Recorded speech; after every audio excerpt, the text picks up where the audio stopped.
Oh yeah, thank you. Don't have bunching. Oh, yeah. I don't know why you didn't point that out. It's locked. We're actually locked out here. All right. Right, everyone. It's quite high. That works for everyone, though. I'm not quite as tall as you expect. Does that still sounds okay for everyone? Sounds all right? You can see? Okay. Everyone's in? All right. Fire away. Prime Minister, is it appropriate that the Treasury CEO remains in this role during the investigation? I do think it's important that we have the full picture, and that's something that the State Services Commission is going to provide. You'll have seen they've already set out what they'll be looking into, and I'm going to wait until that work has been done. Prime Minister, how concerned are you about the volatility in the stock market? Look, we have seen, of course, off the back of what's been happening in the United States, some wider effects of that. Ultimately, for New Zealand, we will always feel the effects of what happens in the international markets, including what happens in trade relations. I think that's why it's so important we make sure that we're financially in a good position. We do have solid growth rates, we're running a surplus, we're keeping debt low. All of that's important as we face international headwinds. A2 milk faced a big fall. How hard could A2 and our economy be hit by China's decision to move towards favouring domestic milk powder production? Actually, overall, what we've seen is as a percentage of GDP, our exports going up. We do need to, of course, make sure that we have a wide range of exporters in the market in case we do face particular volatility in some of our sectors. But ultimately, though, overall, we are seeing our exporters generally doing quite well. And Prime Minister, will you take part and will you cooperate with Peter Hughes' investigation into Gabrielle McCloof, including handing over communications, interviewing when necessary? Look, it's up to state services what they choose to look into and how they choose to look into it. Of course, they have said that they will cover off the nature of the advice that was provided to the Minister. And of course, we've already provided detail about what we knew and when through, for instance, questions in the House. Prime Minister, McCloof has said he acted in good faith. Do you accept that?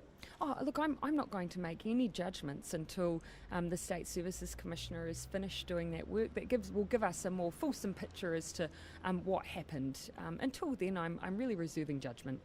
Simon Bridges has turned the tables and said this is either the Treasury issue is either a budget botch-up or dirty politics. What's your reaction to that? Again, I'm really withholding judgment on the issue until we see the full work that's done by the State Services Commissioner.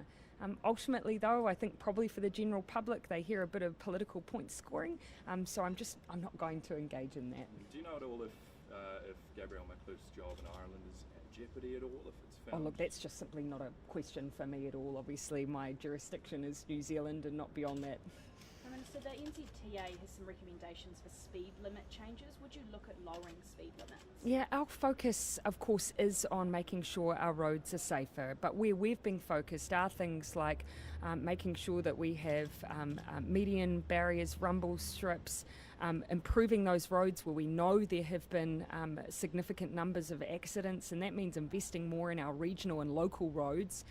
And we know that should and will make a difference. That's a level of investment that we just haven't had to date.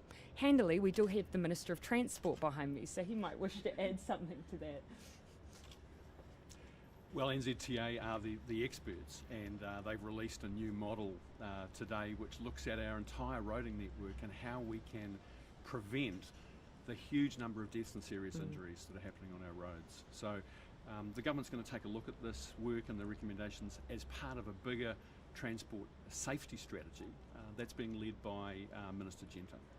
From your own experience, do you think we have the speed limits about right? No, I wouldn't say that. I think it's pretty clear from the data that NZTA put forward that we can do a lot better. We can be much more clinical at getting the right speed limit for the right piece of road. If we do that, I think we'll prevent a lot of deaths and serious injuries. So your Deputy Chief of Staff and your Press Secretary was in the meeting with Gabrielle McCloof. What did they say went on in that meeting? Again, my briefings came directly from the Minister of Finance, as you would expect. And as I've already laid out in the House, it's essentially just conveyed what was put into the press statement from Treasury at the time. In terms of the wider issues, again, I'm making sure I wait until we have the final view and the full picture from the State Services Commissioner, which I think is appropriate. How significant is the cabinet reshuffle going to be? As I said yesterday, I don't consider it to be significant. It's something, though, that I'll look to conclude before at the end of the next session.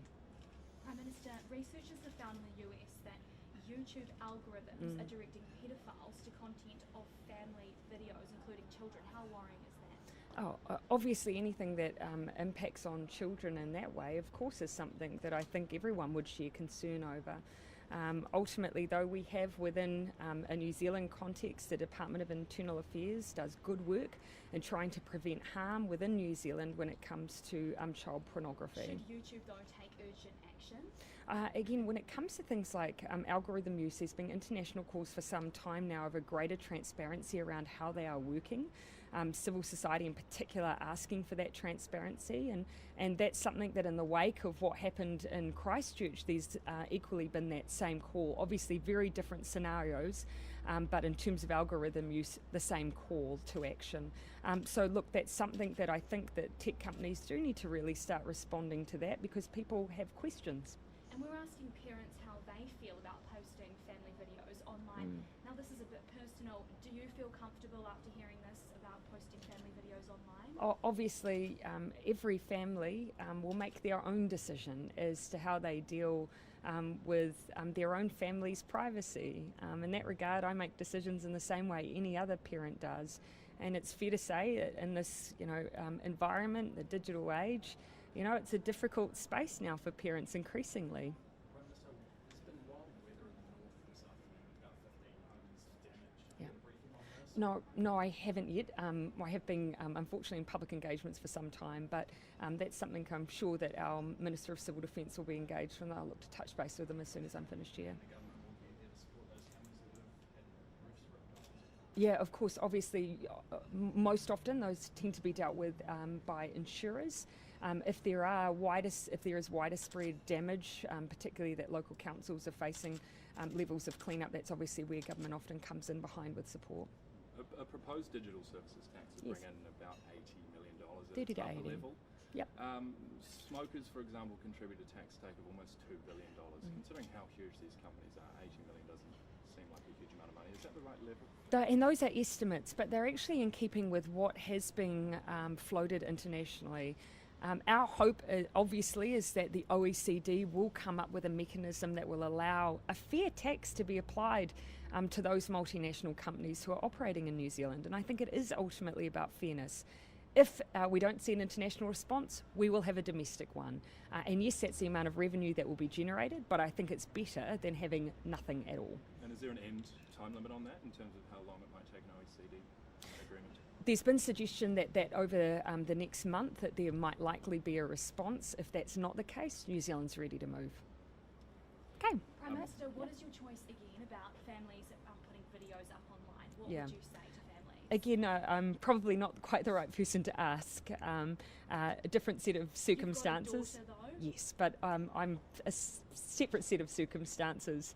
And I make my own choices in the same way other parents do. I think what it's fair to acknowledge, though, is that it is a really difficult environment now where parents are making those choices. They want to share photos with family and friends, but I'm sure they'll equally be aware of some of the stories like yours that you're raising today. Again, I'm not sure I'm the best basis of comparison, And though. one more. Again, does this suggest that YouTube is not heeding the pledge made at the Christchurch call? Look, the Christchurch call was obviously very specific. It was about violent extremism and terrorism online. However, where it is relevant is there was mention of algorithms and greater transparency around algorithm use. And I think it is fair to say that the more light we have shed on that issue, it will actually be relevant to a range of different areas. Prime Minister, Okay. Yep. you've not spoken to your Deputy Chief of Staff or your media liaison about what happened in that meeting with Gabriel Mcleod? Oh, yes, of course, but the information provided there was the same as the information provided by Treasury in their statements. And Prime Minister, do you have confidence in the advice Treasury is giving to your ministers? Again, that's an area where I expect there to be more light shed by what the State Services Commission is undertaking. Of course, we rely as ministers on the advice that we're provided, and the State Services Commission will really be looking at the quality and reliability of that advice in those circumstances. So for now, do you have confidence in Treasury's advice? The work that was done in the lead up to the budget, absolutely, day to day, absolutely. But obviously there has been failures in terms of the security of documents that were available online. Obviously work there to be done. Okay, Minister Twite, I'll leave you there. I just All wanted right. to see the Prime Minister out, but I've got to come back and do a stand up to someone else. So okay. Yeah, We'll be back. Minister